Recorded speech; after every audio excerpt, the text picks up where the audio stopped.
Yine gece düşüp bu şehrin üstüne. Sessizlik danışır. Adam çoktu ama adam kalmayıp.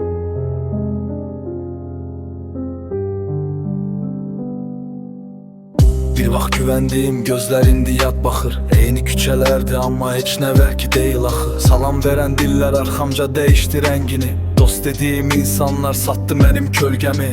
Pul gələndə hamı eyni masaya yığılır. Dərd gələndə isə telefonlar susur, yığılmır, üzlər gülür. Ürəklər buz kimi donub, vicdan bazardadır, qiyməti çoxdan qoyulub. Hər kəs maska taxıb, heç kim özü deyil. Güzgülər həqiqəti göstərib, baxan gözü deyil. Bu şəhərdə nəfəs alıram, yaşamaq çətindir. İnsan olmaq çətin deyil, insan qalmaq çətindir. Adam çoxdur, adam qalmayır. Söz çoxdur, etibar qalmayır. Ürəyim yorulub, sükut danışır. Bu dünyanın içində mənə yer qalmayır. Adam çoxdur, adam qalmayıb. Sevgi çoxdan yollarını azıb. Geceler soruşur, niye değişti hamı? Cevap tapabilmir bu yarğın ürəyim. Mən dəyişmədim, sadəcə gözüm açıldı. Yalanların içində doğru yolum seçildi. Kimisi mənfəət üçün adama yaxınlaşdı. Kimisi bir gülüşlə ürəyimi daşlaşdırdı. Səssiz öyrəndim artıq hər kəsə inanmağı. Çünki ən ağır dərsi yaxınlar yazdırdı. Yağış yağır, sanki göydə yorulub.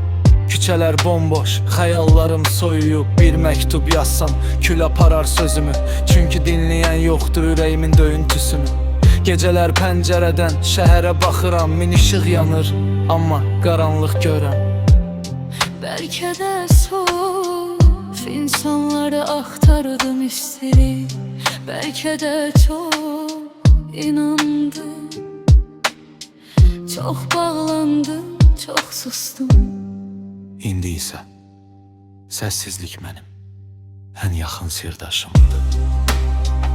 Adam çoktu, adam kalmayır.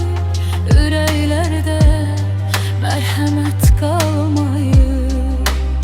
Bir zaman güldüğüm küçeler susur. Hatireler belə məndən uzaqdır.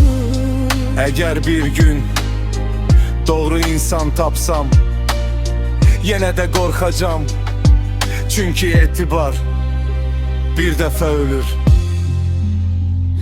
Adam çoktu, Amma adam qalmayır.